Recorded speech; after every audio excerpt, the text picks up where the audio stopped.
კოალიცია ქართული ოცნების აჭარის ახალგაზრდული ფრთის წევრებმა ცნობილი პოლიტიკური რეკლამა ისევ ასლანი გააპროტესტეს. ისინი დღეს აჭარის მთავრობის აპარატის შენობასთან შეიკრიბნენ.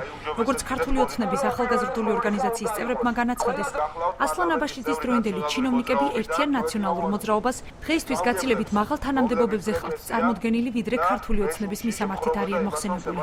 კოალიცია ქართული ოცნების აჭარის ახალგაზრდული ფრთის წევრებმა დღეს რამდენიმე მათგანის ფოტოც გამოფინეს. ესენი არიან ბათუმის ყოფილი მერი რობერტ ჩხაიძე, ანზორ ბოლქვაძე, ვაჟა ბოლქვაძე, გელა ცხომელიძე, იაშა შერვაშიძე და სხვები. დასახელებული პირებიდან ჩვენს სატელეფონო ზარს მხოლოდ გელა ცხომელიძემ უპასუხა, რომელმაც კომენტარზე უარი განაცხადა.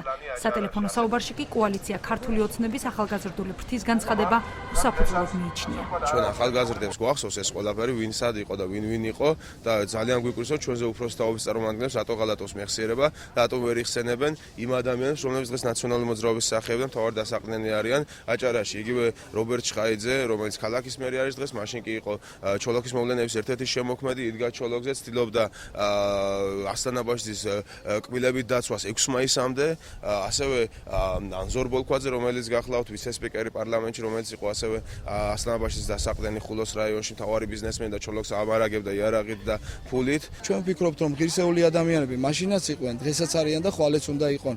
ამას არ უნდა კონდეს დაუშვათ არანაირი განსხვავება იმისგან გამომდინარე, რომ იმ ხელისუფლებაში მუშაობდა, ამ ხელისუფლებაში მუშაობს თუ ხვალეც იქნება. ამიტომ ადამიანების ინტერპრეტაცია არ შეიძლება და ვფიქრობ, რომ ყველა საზოგადოება განსჯის აბსოლუტურად ვინ რას აკეთებდა.